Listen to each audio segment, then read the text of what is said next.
បាទសួស្តីពុកម៉ែបងប្អូនទាំងអស់គ្នាថ្ងៃនេះខ្ញុំបំបែអារម្មណ៍ពុកម៉ែបងប្អូនទាំងអស់គ្នាមកមើលដំណាំដែលបានដាំទុកចូលរយៈពេល1ឆ្នាំជាងហើយមិនបានមកមើលថែវាទេថ្ងៃនេះតនេះក៏បានឆ្លៀតមកមើលបន្តិចនៅទីនេះมันមានអីច្រើនទេមានដូចជាអំពៅគល់តក្រីនេះគឺគល់តក្រីដាំទុកចូលយូរទៅហើយចំពោះនេះវិញអំពៅដោយសារតែយប់មិញភ្លៀងអញ្ចឹងទៅមើលទៅរៀងស្រស់បន់តិចចំណែកនេះវិញគឺជាដើមម្រុំដាំបាន1ឆ្នាំជាងហើយនេះទៅផ្លែមិនទាន់ទេខៀវល្អមែនតើបាទដោយសារតែមានភ្លៀងប្រហែលថ្ងៃនេះអញ្ចឹងទៅធ្វើឲ្យដំណាំខ្លះវាស្រស់បល់ឡើងវិញតាមពិតទៅដំណាំដាំដែលទុកចោលមិនល្អទេបងប្អូននេះផ្លែធំល្អមែនតើនេះ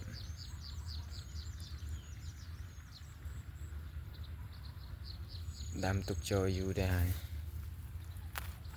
កាលទុំទេនេះទុកយកក្របទៅដាំទៀតការដាំដំបូងអត់ល្អទេបងប្អូនដាំទៅវាមានអារម្មណ៍ថាវាស្ពូនរស្វិតងាប់ទៅវិញអញ្ចឹងទៅទុកចោលឈប់ដាំរយៈពេលបាននេះជា4-5 ខែដែរទុកវាចោលឥឡូវមានអីនេះល្អរបស់គេដែរតាដាំទុកចោលផងប៉ុណ្ណឹងមើលតែបងប្អូននេះចំពោះផ្លែ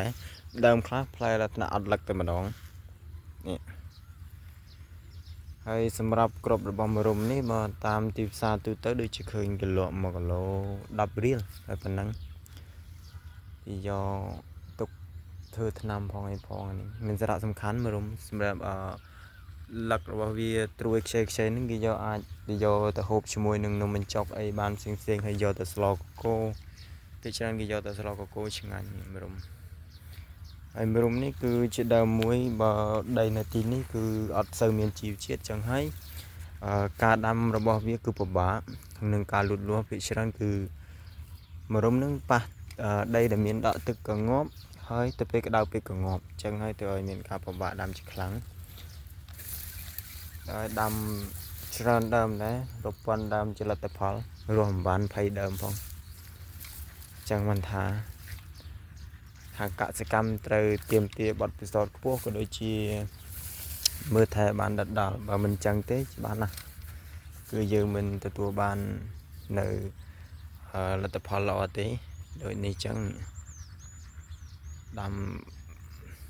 ទុកចោលមានអីឥឡូវអត់សូវល្អសោះ